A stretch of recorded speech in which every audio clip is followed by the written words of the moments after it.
Have you ever read a book that you loved so much you spent the rest of your reading life looking for something similar?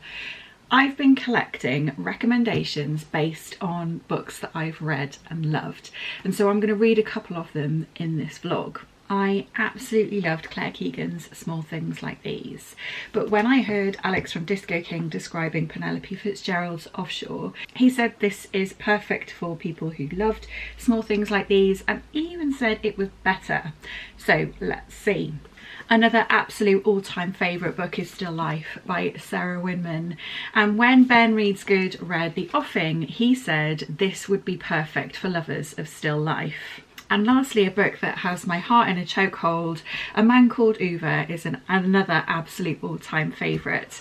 And the blurb on When the Cranes Fly South by Lisa Ridzen says this: so tender and moving. It's as if Frederik Backman's Uwe had a love child with Asa Larsson's Sibbing, and the result is the most wonderful thing imaginable. Read it.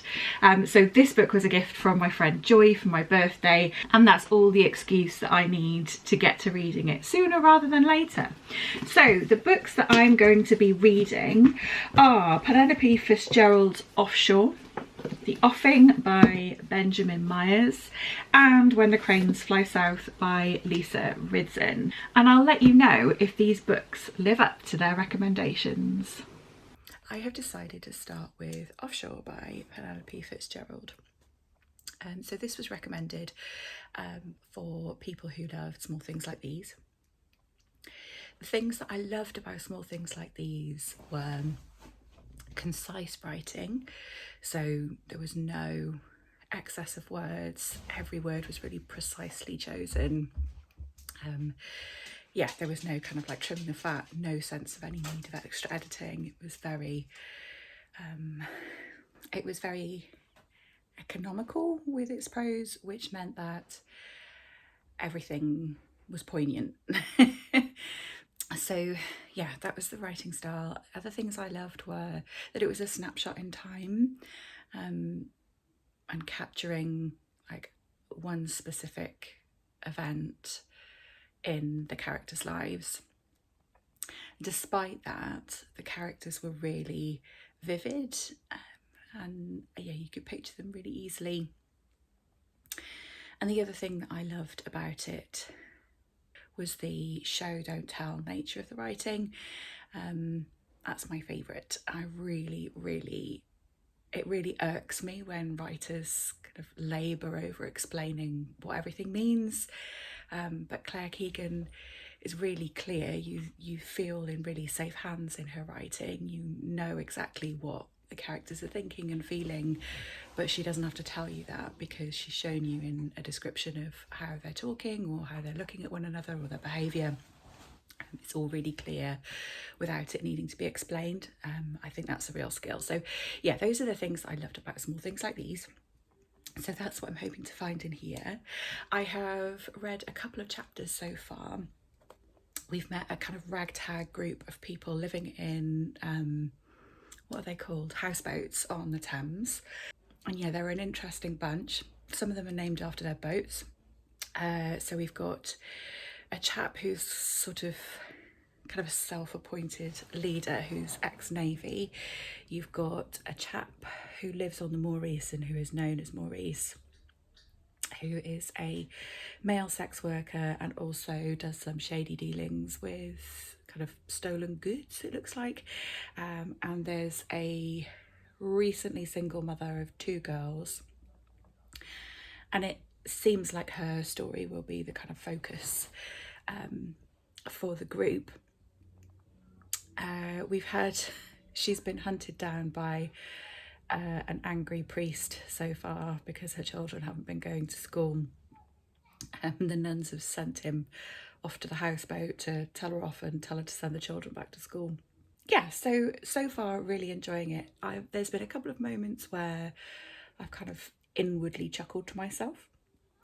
There's been a few really lovely turns of phrase, so I think I'm going to like it, but it remains to be seen whether it's a good comparison for Small Things Like These.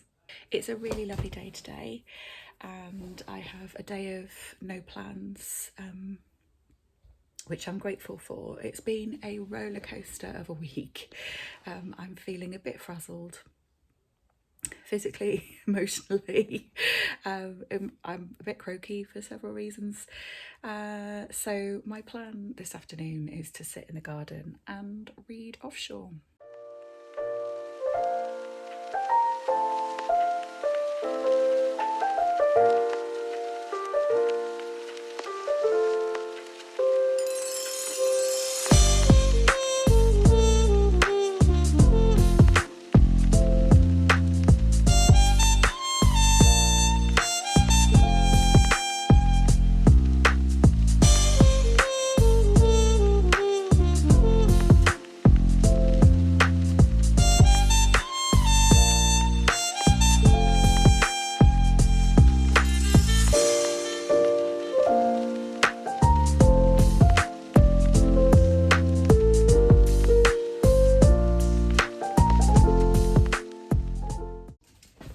I am most of the way through Offshore. I took a little bit of warming up to this, but I'm fully invested now. There's a couple of really lovely, I said earlier, I think a couple of nice turns of phrase in here, but yeah, a couple of really gorgeous passages. I filmed a bit of the one about kindness, which gave me a really good chuckle. And I've just read the most delicious scene between two characters. They've both had separate but quite significant things like go wrong in their lives, and stumbled across each other and decided to go out on a dinghy and have a drift about on the Thames. And their conversation, they're just trying so hard to relate to each other as kind of completely different people, and to understand something of the other, and to connect, I guess. And so the one character is kind of quite emotionally in tune, the other completely clueless and has identified not very good at kind of talking about his emotions, and then but he's very practical, and the other is kind of a bit useless and a bit kind of adrift, but they're literally drifting down the Thames. And yeah, the imagery and the dialogue and everything just comes together in this really gorgeous, delicious interaction. I just really, really loved it. It's very warm, but not in a crass or cheap way. Yeah, really, really love that. So yeah, not much more to go with Offshore.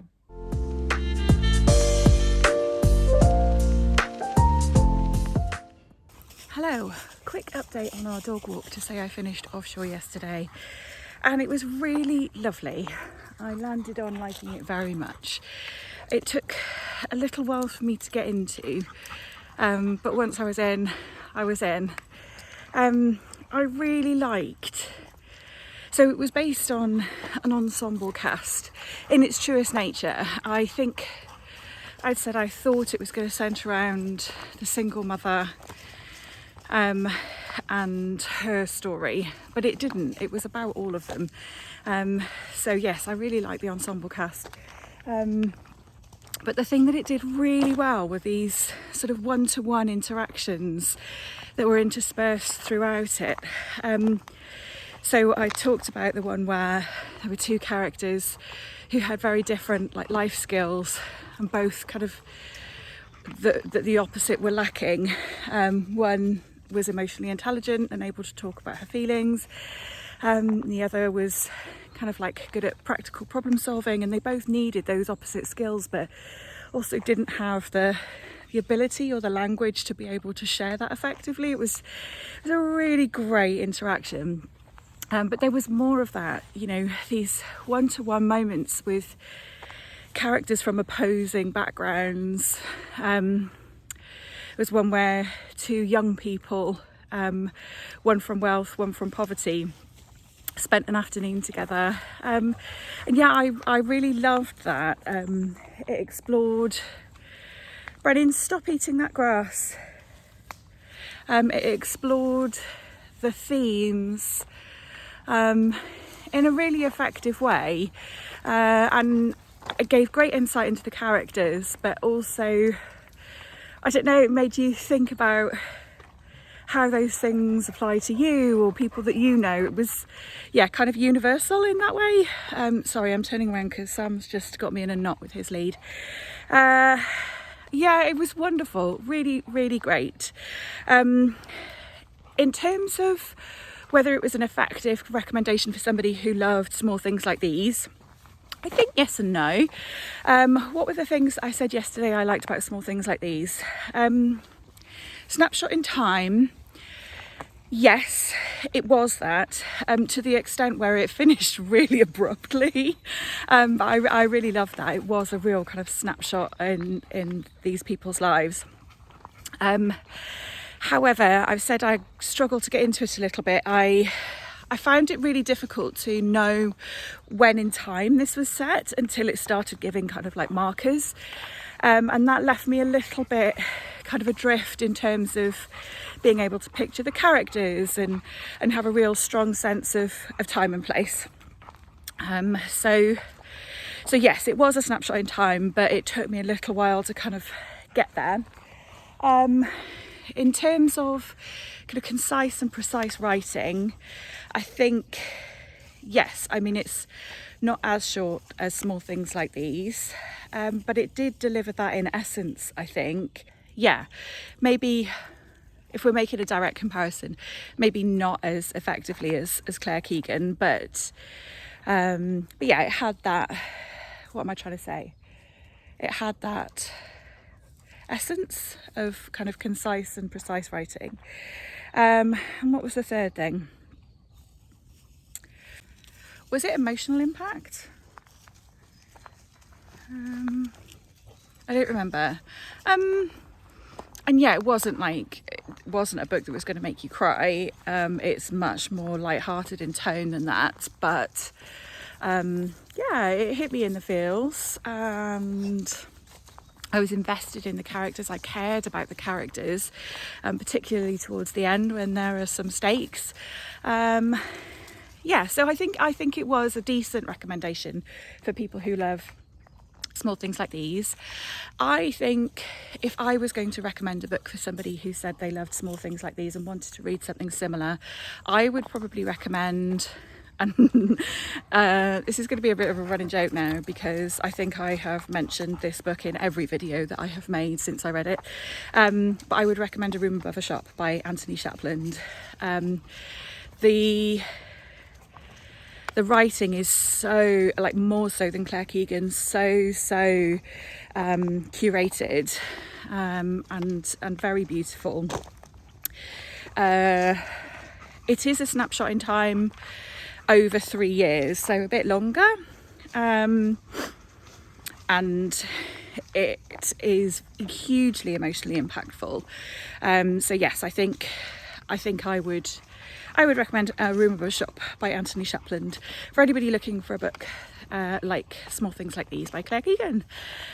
So we are on our way back to the car now. It's going to be another hot day, and my plan is to next read The Offing by Benjamin Myers, which Ben from Ben Reads Good said would be a good read for people who enjoyed Still Life by Sarah Winman. So that's what's next.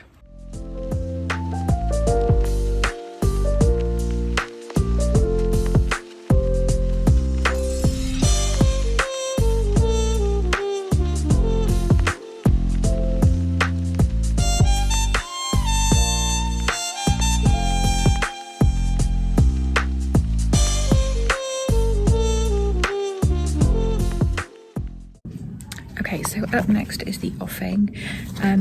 The things that I loved about Still Life were, oh my god, a robin just flew down right by my feet.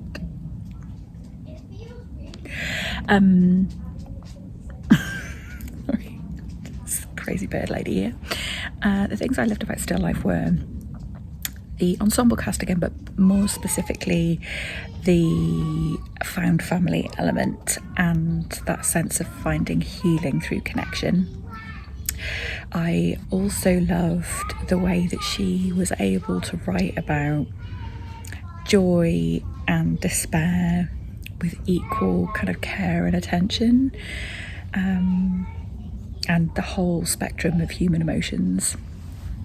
And I also loved that it was full of whimsy. Yeah, so those are the kind of benchmarks that perhaps I'll be looking for in comparison in here. I've literally just sat down to read and it's starting to rain.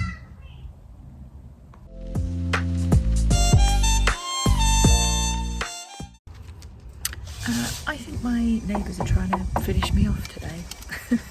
We had one lot start some very noisy, destructive building stuff today, so we were both working from home, so had to shut the windows to stop the noise, but it's a very hot day, so that wasn't much fun earlier. And now I've just sat down to read my book after work, and our other neighbour is strimming or something, which is producing noise.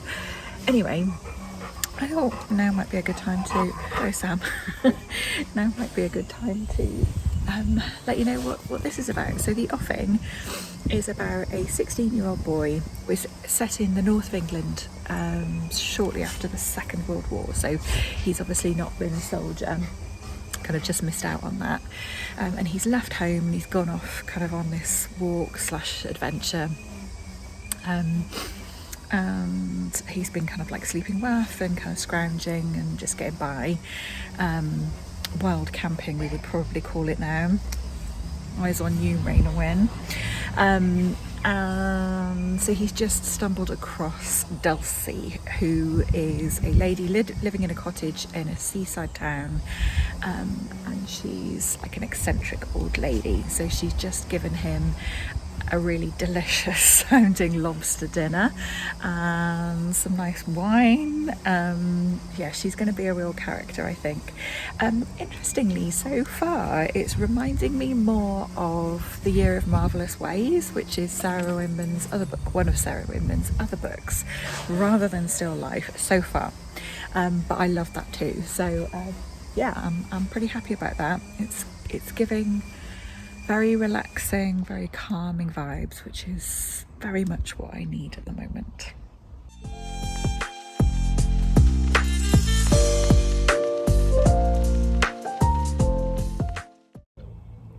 I cannot see you because the sun is in my eyes, so I hope you can see me. I just wanted to let you know that I finished The Offing. This was gorgeous. It was like a balm or a tonic for the brain. It was just really lovely and soothing as a read, full of gorgeous nature writing, full of gorgeous food writing, just a very simple but lovely story of two people helping each other. Yeah, it was lush, really lush. I had a wee cry at the end. One of the characters, I don't know if this is going to be a spoiler. I don't think it's a spoiler, but if you're worried about me spoiling something, then look away and I will waggle the book at you when I finished saying it. But one of the characters, the description of how they died was exactly how I want to go. That's enough, that's all I'm going to say. I don't want to spoil anything for anybody. I don't think it's a spoiler, but just in case, for the spoiler purists out there. Yeah, it was lovely. I don't remember what I said I loved about Still Life. I think it was found family, which this is to a degree, but with a much smaller cast. Whimsy, there's a bit of whimsy. Yeah, there's a bit of whimsy. And I don't remember what the other thing was that I said that I liked about Still Life. Maybe it was about writing about kind of the horrors and joys of life with kind of equal amounts of reverie, and yeah, maybe it was something like that. And yeah, there's a degree of that in here. I think I can really see why this was recommended for people who loved still life, because I can really see this working for fans of Sarah Winman's writing. Personally, I think it's a much closer match to Marvellous Ways, but without the complicated plot. Yeah, I think it's a more simple story, and for that, that's what makes it such a soothing and delicious read.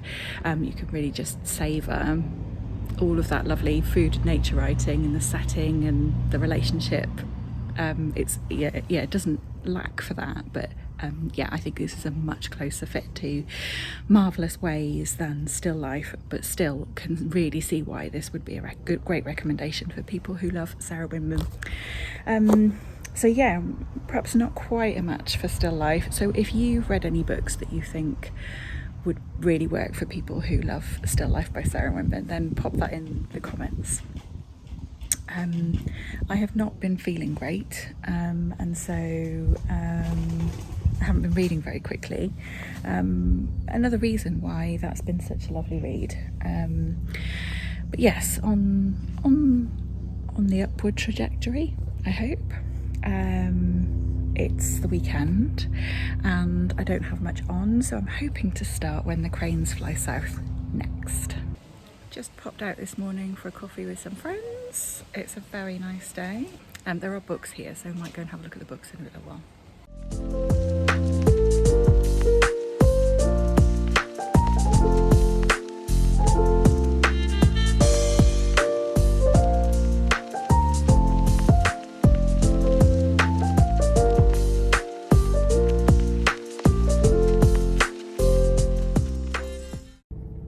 Well, that was a morning well spent, and I managed to pick up 3 books. I got Under the Whispering Door by TJ Klune, got Jaded by Ella Lee, which is a proof copy, a bit naughty, and I got A Man of Understanding by Diana Janney.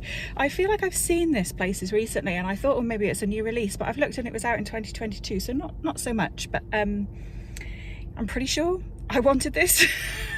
We'll soon find out. Anyway, it sounds nice. It talks about kind of combining humour and despair, so that sounds like a bit of me. I am now off to Tesco. That's the plan for next. I haven't told you the purpose of reading this book for this vlog is because it's been compared to A Man Called Ove by Frederik Backman.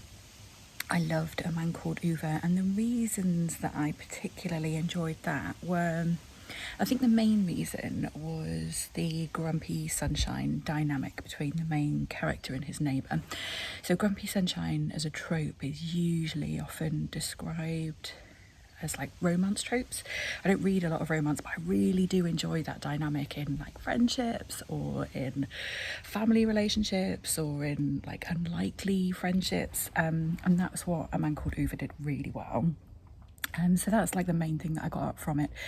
Backman is so adept at combining humour with tragedy, and that's something that I love and is done really well. So there's humour and like really heart-wrenching stuff in A Man Called Ove. So yeah, I guess that's what I'm looking for from When the Cranes Fly South. I am still not feeling tippity top, so we're having a very gentle weekend. We is the royal we. I am having a very gentle weekend. And this afternoon I'm going to the garden centre, which is balm for the soul, isn't it, if you're in your midlife? It's about as exciting as my weekend plans get. Yeah, so we're taking the in-laws for a jolly, and there's nothing more jolly than a garden centre trip. But also because I had a bit of a disaster in the garden yesterday, and my eucalyptus, which is right behind me just now, because I've just moved it from where it was out of the firing line of the wind. So the pot has been broken. So I am going for a new pot specifically. So that's the plan this afternoon. I will show you a little bit of the garden centre because that's delightful, isn't it? And I will keep you posted on my thoughts on When the Cranes Fly South.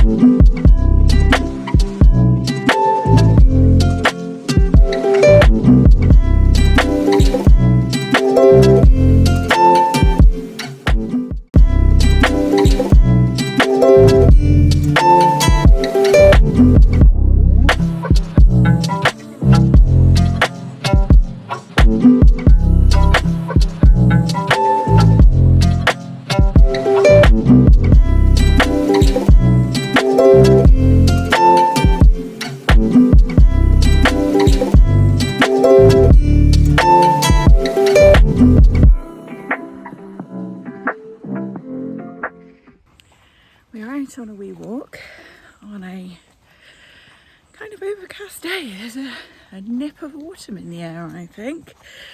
I thought I'd give you a quick update on when the cranes fly south.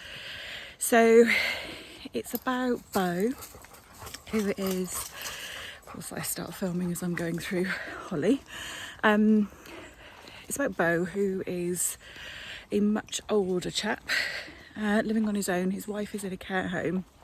He lives with his dog, and his son wants to take his dog away from him because he is not able to walk him and potentially look after him as needed.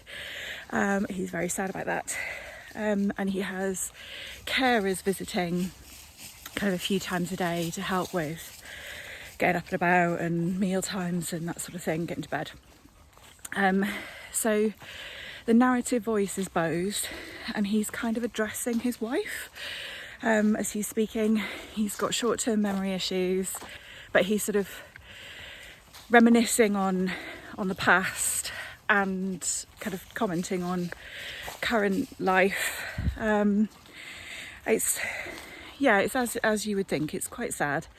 The thought of getting old terrifies me. And it's no fun at all. And so his chapters are interspersed with like entries from the carers when they visit. And if you've ever had a relative that's had regular visits from carers, you'll recognise these. So it's like, arrived at such and such a time and found them in the chair in the living room, made them a cup of tea, chatted about the tennis. They're worried about their sore toe. They'd like fish and chips for dinner or something like that.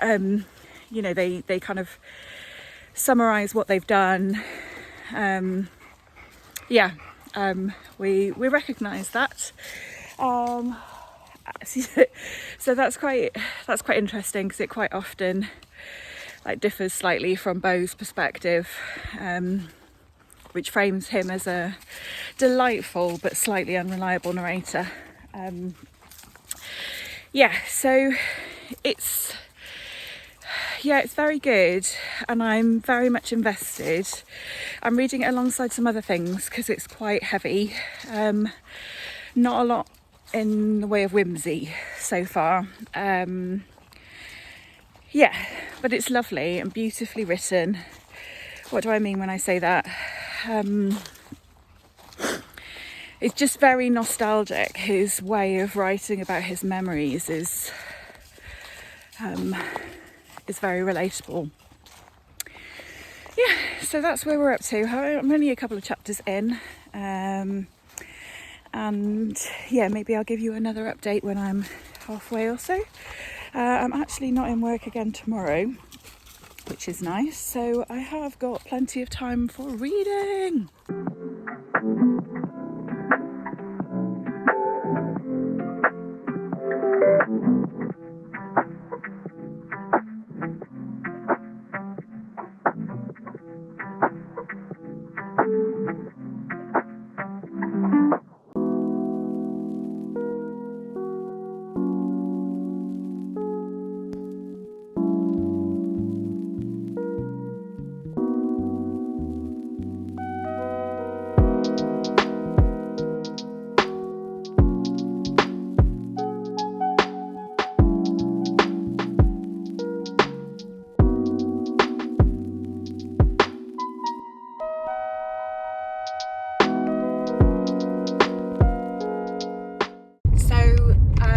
I have had a much more productive day than I had anticipated.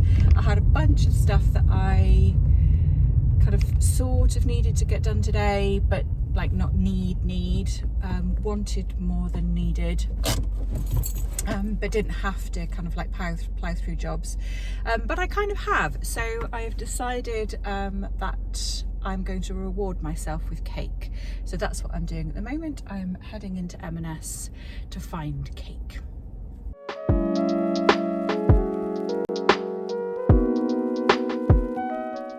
Okay, I had an accident. I got myself a raspberry and Madagascan vanilla custard teardrop pastry. That's a lot of words. But also picked up some red velvet and chocolate chip pancakes for breakfast, and a cheese scone to have with my lunch tomorrow. So that escalated quickly. M&S chose violence. There was just too much good stuff. So my plan is now, the only other thing I think on my list of kind of like jobs to do today is filming, and I'm really not feeling that today. Ironically, she says filming, but I mean,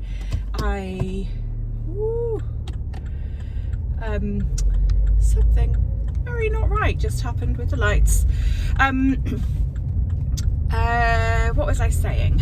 I need to film the next video that I'm getting ready to put up is my Shorty September TBR and recommendations for the prompts for this year, which I'm very excited about.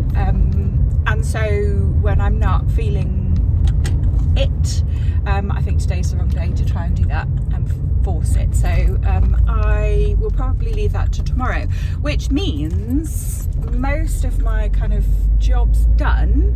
I think the rest of today will be reading. I was about to say sitting in the garden reading.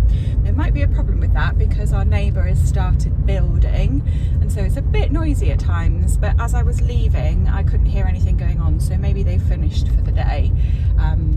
So yeah, either sitting in the garden reading or somewhere, but reading is the plan for the rest of the day.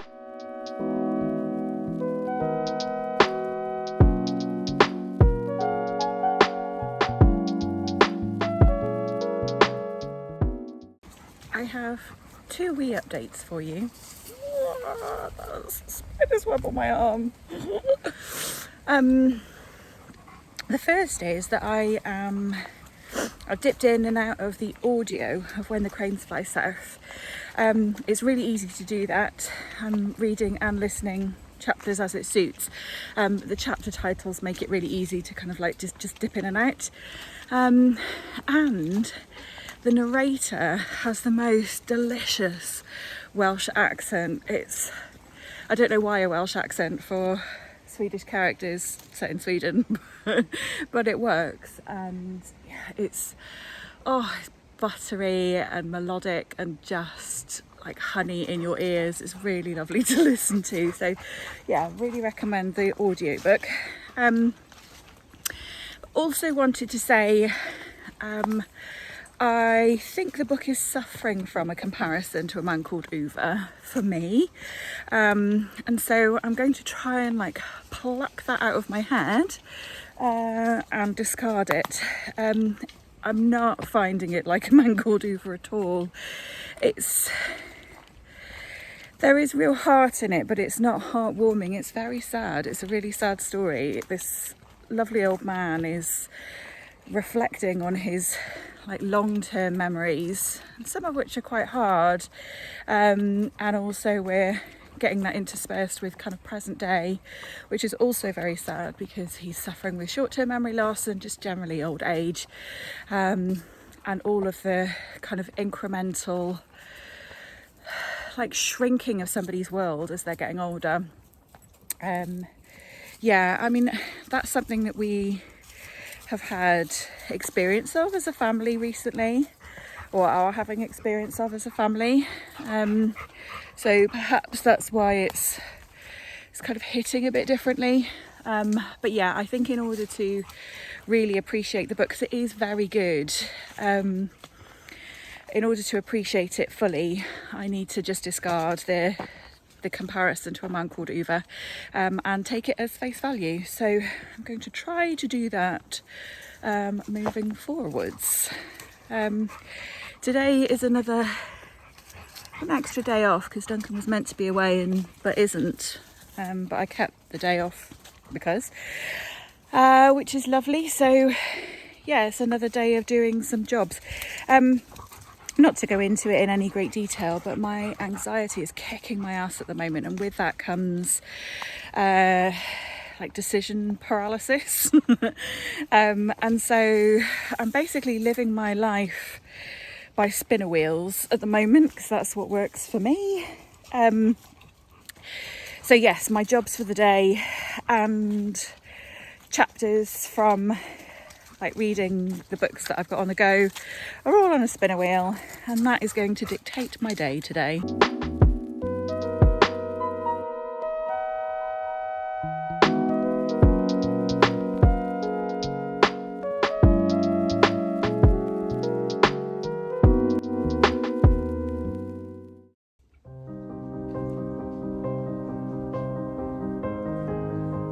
Oh my god, I'm not okay. I'm not okay.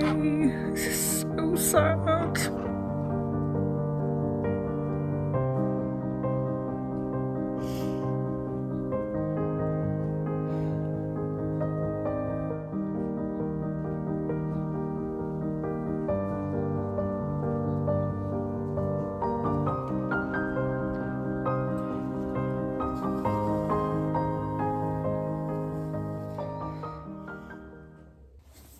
Okay, I'm about 3/4 through and I'm really not okay. This is so sad. I'm really gonna need a happy ending now. I think this book owes me that because it has done emotional damage. Yeah, I need like miracles and fluffy rabbits and rainbows for the rest of these pages. I will accept nothing less.